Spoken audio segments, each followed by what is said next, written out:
연중 제22주간 수요일에 보내드리는 오늘의 강론 담당의 천주교 대전교구 당진 성모병원장 백종관 신부입니다. 오늘 복음은 루카복음 4장 38절에서 44절까지의 말씀입니다. 예수님께서는 회당을 떠나 시몬의 집으로 가셨다.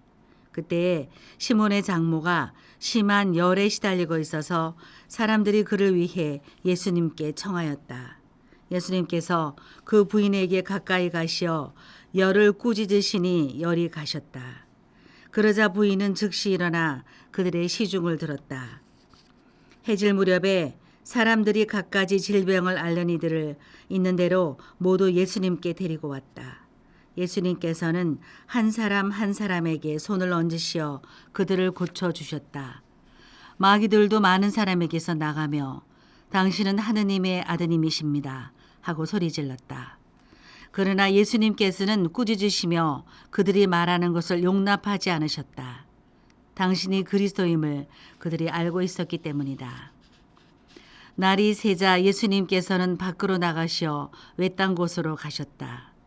군중은 예수님을 찾아다니다가 그분께서 계시는 곳까지 가서 자기들을 떠나지 말아 주십사고 붙들었다. 그러나 예수님께서는 그들에게 말씀하셨다. 나는 하느님 나라의 기쁜 소식을 다른 고을에도 전해야 한다. 사실 나는 그 일을 하도록 파견된 것이다. 그러고 나서 예수님께서는 유다의 여러 회당에서 복음을 선포하셨다. 대전 가톨릭 평화방송 애청자 여러분 안녕하십니까? 오늘 예수님께서는 시몬 베드로 장모의 열병을 고쳐주시고 또 갖가지 질병에 시달리고 있는 이들을 모두 하나하나 고쳐주셨습니다. 이렇게 예수님을 통해서 하느님의 권능이 드러났을 때 마귀들은 외칩니다. 당신은 하느님의 아드님이십니다. 어찌 보면 분명한 사실이지만 예수님은 이를 허락하지 않으십니다. 신성과 인성의 완전한 일치가 예수 그리스도 안에서 이루어지기 때문입니다.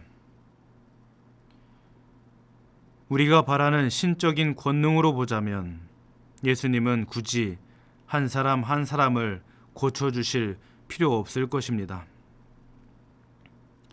기적적인 사건을 바라자면 예수님의 인간적인 불편함과 노력 없이 모든 것이 가능할 텐데 예수님은 우리의 낮은 곳으로 기꺼이 내려오십니다.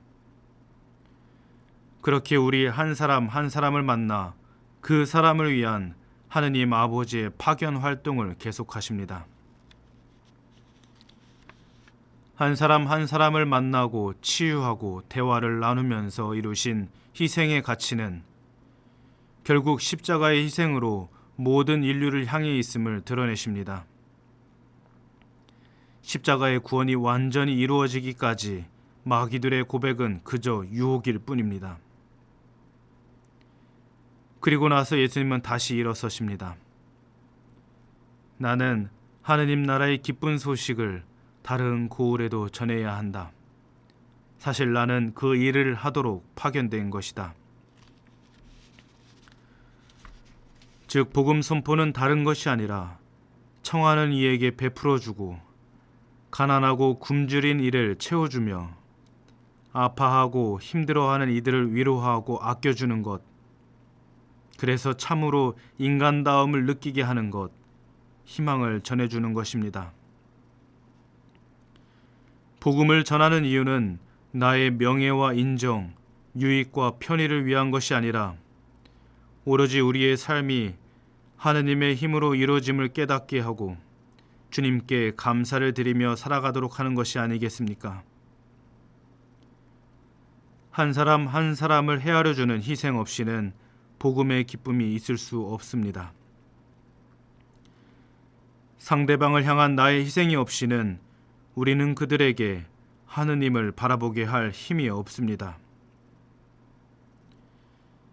예수님께서 당하신 십자가에 못 박히는 처절한 죽음이나 순교 성인들이 당했던 가혹한 형벌의 희생은 신화적이거나 영웅적인 사건이 아닙니다. 오히려 내 앞에 놓여 있는 삶의 현실들과 마주하고 하느님의 현존을 믿으며 이웃들 한 사람 한 사람을 사랑하려고 다분히 노력했던 지극히도 우리의 삶의 이야기이고 인간적인 사건입니다.